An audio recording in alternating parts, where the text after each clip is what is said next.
New year party, shocking murder case of Jhanvi Kukreja. 31 दिसंबर 2021। दुनिया नई उम्मीद और जोश के साथ नए साल को वेलकम कर रही थी।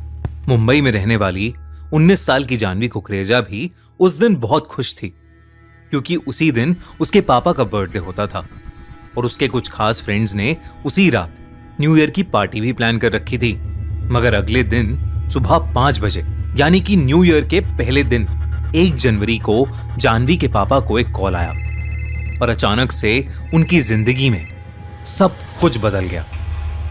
पार्टी में जानवी के साथ कुछ ऐसा हुआ था जो उसके पेरेंट्स सोच भी नहीं सकते। 19 साल की जानवी मुंबई के खार इलाके में रहती थी।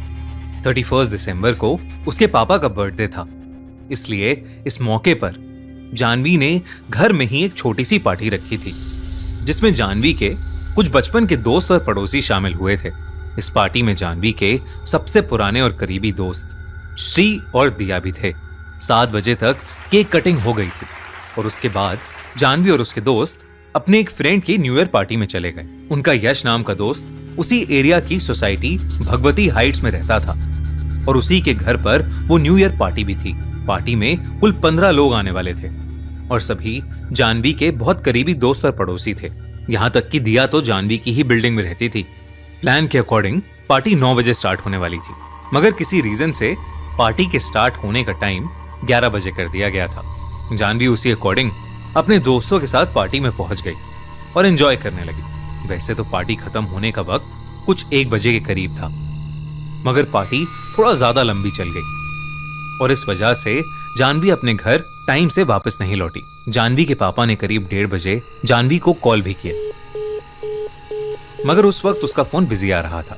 इसके बाद उन्होंने 2:30 बजे और फिर 3 बजे भी जानवी को कॉल किया, मगर तब जानवी ने फोन ही नहीं उठाया, क्योंकि वो अपने बचपन के दोस्तों के साथ थी, जिन्हें जानवी के पेरेंट्स भी अच्छे से जानते थे। इसलिए फोन ना उठाने पर जानवी के पापा ने ज्यादा टेंशन नहीं ली और उन्होंने सोचा कि हो सकता है कि जानवी लेट होने की वजह से वहीं सो गई होगी।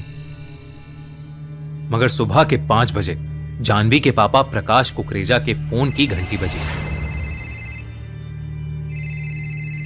फोन पर एक आदमी ने प्रकाश को बताया कि उनकी बेटी जानवी का एक्सीडेंट हो गया था और वो तुरंत हॉस्पिटल आ जाएं। इस कॉल के ठीक 1 मिनट बाद ही दिया के पिता समीर का कॉल आया। उन्होंने भी प्रकाश को यही बताया कि बच्चों का एक्सीडेंट हो गया है और उन्हें तुरंत खार पुलिस स्टेशन पहुंचना है। मगर हैरानी वाली बात यह थी कि समीर ने कहा कि दिया हिंदुजा हॉस्पिटल में थी और जानवी एक दूसरे हॉस्पिटल बाबा हॉस्पिटल में थी।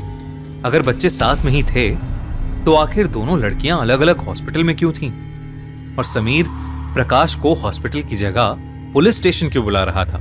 यही सब सवाल मन में लिए प्रकाश खार पुलिस स्टेशन पहुंचा और वहां उसे जो खबर मिली उसे जानकर प्रकाश के पैरों तले जमीन खिसक गई। प्रकाश को बताया गया कि उनकी इकलौती बेटी जानवी की डेथ हो गई है। जानवी की तरह हमारी जिंदगी में भी हम हमेशा क्राइम से घिरे रहते हैं। कहीं गोली चलती है तो कहीं चाकू, कहीं मर्डर होता है तो कहीं चोरी। कोई क्राइम प्यार के लिए करता है तो कोई बदले के लिए, मगर कई क्राइम्स ऐसे होते हैं जो आपको सोचने पर मजबूर कर देंगे कि क्या आप सच में सेफ हैं। ऐसी ही दिल दहला देने वाली ट्रू क्राइम स्टोरीज लेकर आया है अमेज़न मिनी टीवी अपने नए शो क्राइम्स आजकल सीजन 2 में, जहां आपको दिखाई जाएंगी होश उड़ा देने वाले रियल लाइफ क्राइम केसेस के पीछे की पूरी कहानियां। तो इस वीडियो के बाद अमेज़न मिनी टीवी पर जाओ और देखो क्राइम्स आजकल सीजन 2, वो भी बिल्कुल फ्री। लिंक पिन कमेंट में। फिलहाल जानवी के केस के पीछे की पूरी कहानी पर आते हैं। वो भगवती हाइट्स के ग्राउंड फ्लोर पर डेड पाई गई थी। ये खबर मिलते ही जानवी के पेरेंट्स तुरंत हॉस्पिटल भागे, जहां उन्हें जानवी की लाश मिली। जानवी के पोस्टमार्टम के बाद उसकी बॉडी उसके पेरेंट्स को सौंप दी गई। जानवी के पेरेंट्स को कुछ समझ नहीं आ रहा था कि आखिर ऐसा हादसा कैसे हो गया था। और तो और जानवी की मां को सबसे अजीब बात यह लगी कि पार्टी में सभी जानवी के बचपन के दोस्त और पड़ोसी थे, तो आखिर उसकी डेथ के बाद किसी ने भी उन्हें कांटेक्ट करने की कोशिश क्यों नहीं की? इससे यही समझ आया कि जानवी की मौत में किसी और का हाथ तो जरूर था। पुलिस ने भी इस केस की एफआईआर दर्ज करके इन्वेस्टिगेशन शुरू कर दी। पुलिस ने पार्टी में प्रेजेंट सभी से पूछताछ शुरू कर दी। तब पुलिस को पता चला कि श्री, जानवी और दिया पार्टी में सबसे अलग बैठे हुए थे। कुछ देर बाद किसी कारण से जानवी वहां से उठकर चली गई। जब वो वापस लौटी तो तब उसने देखा कि श्री अब दिया के साथ फिजिकली मेकआउट कर रहा था। ये देखकर जानवी का दिल बुरी तरह टूट गया और वो बस रोने लगी और श्री और दिया से लड़ाई करने लगी। जानवी के दोस्तों के अकॉर्डिंग श्री जानवी का बॉयफ्रेंड था, मगर जानवी की मां इस बात से बिल्कुल इनकार करती थी। उन्होंने कहा था कि जानवी अपनी हर बात उनसे शेयर करती है और जानवी का बॉयफ्रेंड श्री नहीं बल्कि कोई और था, जिसके बारे में जानवी अपनी मां को बहुत जल्द बताने वाली थी। पार्टी में ही एक दो लोगों ने यह भी कहा कि जानवी किसी के आने का वेट कर रही थी, मगर फिर वो श्री के साथ बिजी हो गई। बहस होने के बाद जानवी साइड में जाकर किसी को फोन करके रोने लगी थी। पुलिस अब ये जानना चाहती थी कि आखिर इतनी रात में जानवी ने किसे कॉल किया था। कॉल रिकॉर्ड चेक करने पर उन्हें पता लगा कि जानवी अपनी दोस्त पर्णिका से बात कर रही थी। उसने पर्णिका को सब बताया और वो बार बार यही कह रही थी कि वो दोस्त के तौर पर श्री और दिया दोनों को ही खोना नहीं चाहती थी।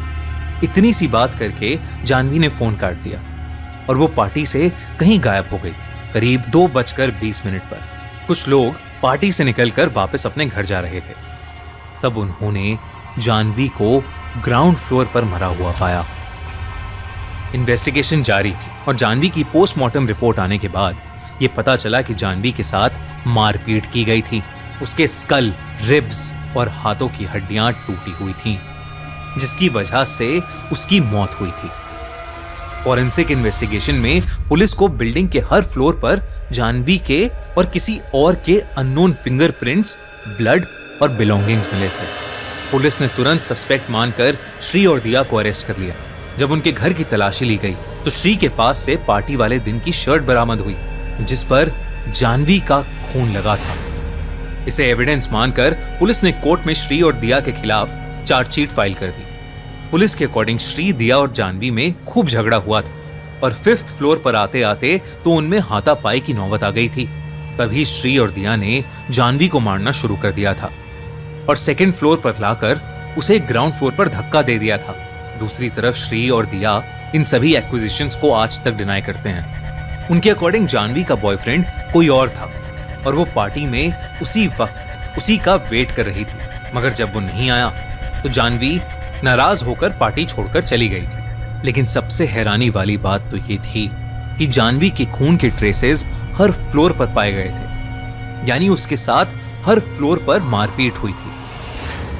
मगर इस चीज का उस पार्टी में मौजूद 15 लोगों में से ना कोई आई विटनेस था और ना ही किसी ने कोई आवाज सुनी थी। यहां तक कि सीसीटीवी में भी ऐसा कुछ रिकॉर्ड ही नहीं हुआ था। यह केस अभी भी कोर्ट में चल रहा है। क्या सच में श्री और दिया ने जानवी को मारा है, या फिर यह काम उस मिस्टीरियस बॉयफ्रेंड का है जिसके बारे में किसी को कुछ नहीं पता? और क्यों पार्टी में मौजूद उन 15 लोगों में से कोई भी कुछ नहीं बोल रहा? आपको क्या लगता है इस केस की क्या सच्चाई है? अगर आपको हमारी क्राइम